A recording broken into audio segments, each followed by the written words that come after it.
একজন মানুষের স্টমাক বা পাকস্থলী এবং স্টমাক বা পাকস্থলীর নিচের ছোট্ট বাঁকা পার্টটা যেটাকে বলি ডিওডেনাম, এই স্টমাক এবং ডিওডেনামের কোথাও যদি ক্ষত হয় বা ঘা হয় সেটাকে বলা হচ্ছে পেপটিক আলসার। এখন কথা হচ্ছে এই দুই জায়গাতেই ক্ষত বা ঘা বেশি হয়, অন্ত্রের অন্যান্য জায়গায় রেয়ার কেস খুবই কম। এখানে ঘা বা ক্ষত হওয়ার পেছনে মূল আসামির নাম হচ্ছে হাইড্রোক্লোরিক অ্যাসিড বা HCl। আমরা যে খাবারই খাই সেই খাবারটাকে হজম করার জন্য পাকস্থলীতে একটা অ্যাসিড রিলিজ হয়, নাম হচ্ছে HCl বা হাইড্রোক্লোরিক অ্যাসিড। এই HCl বা হাইড্রোক্লোরিক অ্যাসিড অত্যন্ত শক্তিশালী অ্যাসিড, যেটা খাবারকে ভেঙে ক্ষুদ্র ক্ষুদ্র কণায় রূপান্তর করে এবং সেই খাবারটাকে কাজে লাগাতে সহযোগিতা করে। এখন সেই খাবারের মধ্যে ট্যাবলেট, ক্যাপসুল, ভাত, মাছ, মাংস যা কিছু আছে সবই হতে পারে।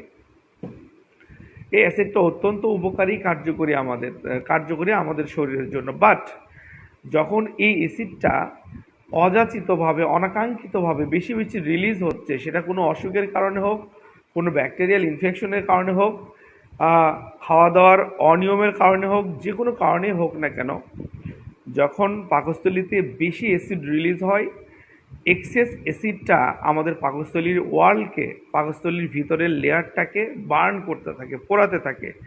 দিনে দিনে এই পাকস্থলীর ভিতরের লেয়ারটাকে, ওয়ালটাকে অল্প অল্প করে বার্ন করতে করতে বিশাল একটা ক্ষত বা ঘাড় সৃষ্টি হয়েছে ওই অ্যাসিডের বার্নিংয়ের কারণে। বার্ন হতে হতে, পুড়তে পুড়তে একদম পারফোরেশন হয়ে যায়, ছিদ্র হয়ে যায়, ফুটা হয়ে যায়, মারাত্মক অবস্থায় চলে যায়। ঘা বা ক্ষত হয়ে যাওয়াটাকেই বলছি আমরা আলসার। তো মূল আসামি হাইড্রোক্লোরিক অ্যাসিড, কিন্তু আসলে এর কোনো দোষ নাই।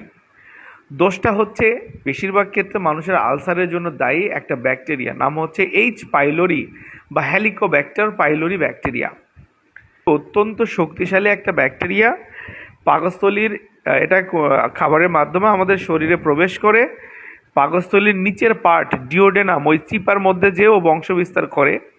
পাকস্থলীর অ্যাসিড ওর খুব বেশি ক্ষতি করতে পারে না।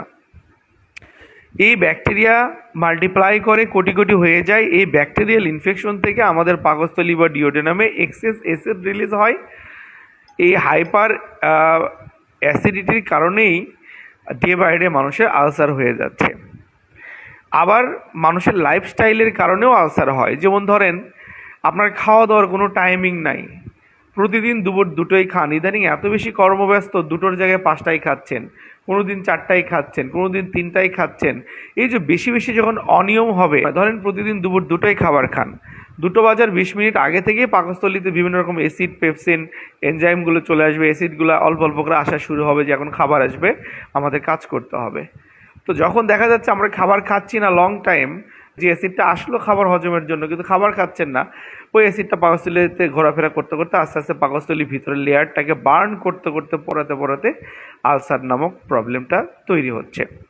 সেটা কি আমাদের লাইফস্টাইল, অনিয়মিত খাওয়া দাওয়া। হ্যাঁ, আপনি দুপুরে আপনি যে সময় খাবার খান, যখন যখন খান, ওই টাইমটাই পারফেক্টলি মেনটেন করেন, সঠিকভাবে মেনটেন করেন। কোনো দিন খান, কোনো দিন খান না। এই যে ইরেগুলারিটি, লাইফস্টাইল ইমব্যালেন্স, এখান থেকে কিন্তু আলসারের একটা সম্ভাবনা আছে।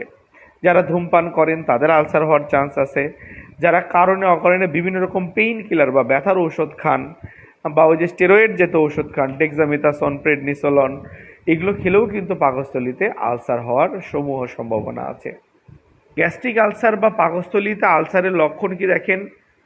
চুকা ঢেকুর হবে বা টক ঢেকুর হবে, পেশেন্টের বুক জ্বালা করবে, ব্যথা খাওয়ার পরই বেশি হবে, বমি হবে, বমি হওয়ার পর রুগী আরাম বোধ করবে বা সুস্থ বোধ করবে, ব্যথা সময় মেনে চলবে না, ব্যথা সব সময় থাকবে, খেলে ব্যথা বাড়বে, ব্যথার ধরন কাটা ফোটার মতো হবে, রুগী ঘুমালেও ব্যথার জন্য ঘুম থেকে জেগে উঠবে, পেটের বাম দিকে চাপ দিলে ব্যথা বেশি অনুভূত হবে।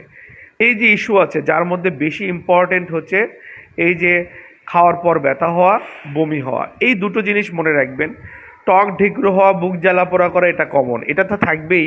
পাশাপাশি খাওয়ার পর ভরা পেটে ব্যথা হওয়া, বমি হওয়া, এগুলো হচ্ছে গ্যাস্ট্রিক আলসারের লক্ষণ। গ্যাস্ট্রিক আলসার হয়েছে কিনা 2 ধরনের টেস্ট আছে। একটা হচ্ছে barium X ray of stomach and duodenum, হচ্ছে এন্ডোস্কপি অফ আপার জিআইটি। পেটে ব্যথা হয়? যদি রুগী বলে হ্যাঁ হয়। এটা খালি পেটে হয় না ভরা পেটে? যদি বলে ভরা পেটে তাহলে গ্যাস্ট্রিক আলসার। যদি বলে পেট ফাঁকা হলে খালি পেট থাকলে হয় তাহলে ওটা ডিওডেনাল আলসার। ঠিক আছে? বমি হয়, বমি ওই ভাব হয়, বমি হয় না, তাহলে ডিওডেনাল আলসার। আর বমি হয় তাহলে গ্যাস্ট্রিক আলসার। এই তো, এইটুকু মনে রাখলেই হবে।